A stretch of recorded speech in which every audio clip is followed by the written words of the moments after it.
want to talk some more about this idea of making the most of every day. As a believer, there's only one day that God has given us to work with. We are finite creatures, and He asks us to live in the present. The scriptures is filled with this sort of a mindset, what being fully present in the moment that God places me is a key to having a whole bunch of good days in a row.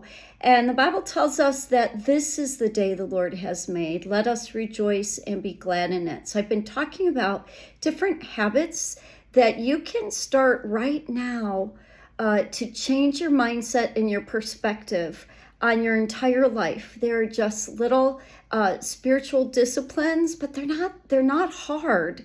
And they are so powerful. And so I talked a few videos back about the practice of silence and solitude, which in my mind, in my understanding, is a conscious choice to deliberately enter the throne room of God to receive the mercy and grace that I need on a daily basis. It's also where I go to surrender myself for the day. And I'm going to tell you a story about how that really had impact during a day a couple weeks ago where a huge and unexpected crisis occurred. And just the very fact that I remembered at the moment that it happened, that the morning, a few hours earlier, I had given my entire day, myself, my time, my everything to God. And so when the crisis occurred, I immediately remembered that God was orchestrating what was going on.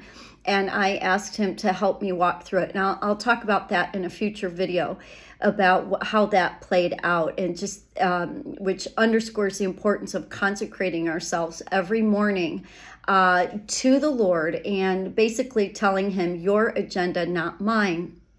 I also talked about feeding on scripture, and there was a great scripture that I looked at today. I suggested that you read a psalm or a proverb every day. This is in Psalm 92, verses 13 through, I'm going to read all the way through 15, and tell me if this doesn't give you hope for your day. The righteous shall flourish like a palm tree. He shall grow like a cedar in Lebanon. Those who are planted in the house of the Lord, firm roots, my friends, shall flourish in the courts of our God. They shall bear fruit in old age. I like that one. They shall be fresh and flourishing, to declare that the Lord is upright. He is my rock, and there is no unrighteousness in Him. I'm going to talk about that verse when I talk about the scary thing that happened to me that ended up not being scary, because the Lord is my rock, and I want to give Him testimony for that. But that promise, I hope you heard that promise of flourishing in old age. I don't have the promise of getting youthful skin again, my youthful figure back, even my youthful vigor, but the inner life can flourish. I should be flourishing in the spiritual character assets of love, joy, peace, patience. All of those are a promise from the Lord as we age, as our outer body decays. The inner man is being renewed day by day, but it takes work. It takes instituting these habits on a daily basis, one day at a time. You can truly do this. So starting out in silence and solitude, recognizing the presence of the Lord, that He dwells within me, entering into His throne room, asking for mercy and grace for the day, surrendering myself, basically suiting up for service to Him. It's a declaration that this day I want to fulfill your agenda for me, Lord. That's the surrender. And then in the last teaching, I talked about slowing down and how absolutely that changed my entire mindset towards my life. And I wasn't really feeling like I needed a huge turnaround in my life, but it was truly a beautiful gift from the Lord. And I wanted to add to that as I was practicing those things in the last video, I also practiced not multitasking, because I think that Jesus not only was never in a hurry, not only was He the most fruitful man ever, but He did not multitask. He was praying without ceasing, but he was fully present every moment of his life with whatever God had placed in front of him to do. And as I mentioned in the last video, he never missed an appointment because he was always on God's timeline. When I hurry, when I rush, I'm moving ahead of God. And what the last discipline that I talked about, the discipline of slowing, which was not necessary in ancient times and Bible times because people couldn't hurry. But now in the fast-paced modern age that we live in today, it is a spiritual discipline of sorts to slow it down, to be fully present with what's in front of me. And this includes during my prayer time, where I have to slow down and silence the distracting thoughts. But also when I'm talking to you, I'm fully present. When I'm driving, I'm fully present. When I'm talking on the phone, I'm fully present. When I'm at a restaurant, I'm engaging with the camareros, with the waiter or the wait staff. My goal is to be like Jesus and to imitate him in these ways by being fully present. And I have to slow down and not multitask in order to do that. And these all of these attitudes of silence, solitude, going away with Jesus, feeding on his word, surrendering my life in a Romans 12 sort of way, giving him the agenda of my day, agreeing with him that I will intentionally not try to push ahead of him and cram in more than is truly humanly reasonable. That really lowers the stress.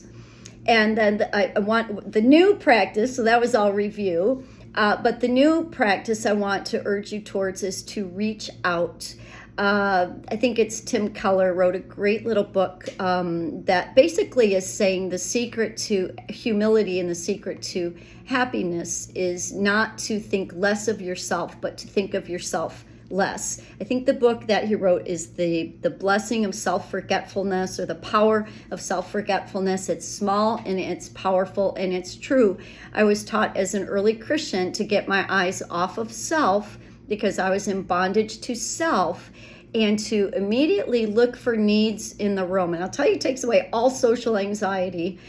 Before Jesus and before being discipled by wonderful, wise women, I would walk into any social situation, this is me without Christ, terrified, nervous, insecure, not knowing if anyone would talk to me, what would I say if they did? What if no one noticed that I was there? What if I said the wrong thing? A lot of me. And I was taught immediately that you are now a servant of others. And so when you walk into a room, you look for someone who needs a smile. You look for someone who appears more nervous than you are. Look for a need that you can meet. And so I basically walk into any situation as an agent for Jesus. And so this is a way, Jesus came to serve, to seek the lost and to serve them. And so I basically challenge you when you are feeling insecure, when you're feeling isolated, when you're feeling forgotten, when you're feeling rejected, to give away what's been given to you. So if I'm feeling lonely and unnoticed, I will text someone, not to tell them I'm feeling lonely, unnoticed, but thinking I need to give away what I want to come back to me. And so I'll reach out and try to touch someone's life. I just, hey, thinking about you, praying for you. I live a very group-centric life. I'm very interconnected into various different fellowships, because Susan alone before Christ was very isolated and very focused on self. And so now I see myself, the minute my feet hit the floor, especially when I walk out the door, my job is to carry the light of Christ within me, and every place that I go, to leave a little sparkle, a little shine, to leave that attendant in the airport, or that wait staff in the restaurant, or the person driving next to me, to leave them feeling better about life than when they didn't cross my path. So to be an agent for Jesus, there's often appointments that are a lot more specific and involved than the simple interacting with people on errands. but to be looking for my target, a target in a good way, the person that Jesus would have me interact with. I'm very expectant when I walk into situations. I don't determine to make someone my target, but I ask the Lord, would you use me? Would you use me to bring some of your peace, some of your love, some of your joy?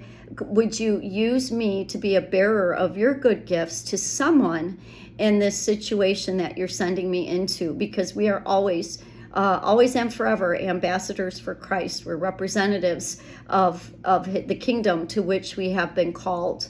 And I had very stern discipleship in my beginning years because I was a train wreck of a human.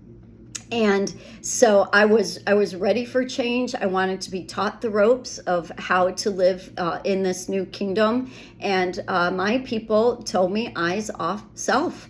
And I just took it at face value. And I've been kind of living that way ever since. And it's like I said, it's a great anxiety reducer. So I'm writing the creating these videos because I want you to know that you don't have to wait for everything in your life to go the way you want it, for you to live a full and fruitful life filled with the peace and joy of Jesus Christ.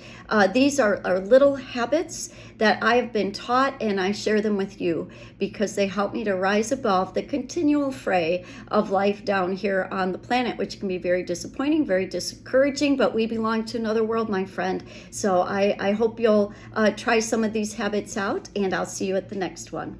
God bless.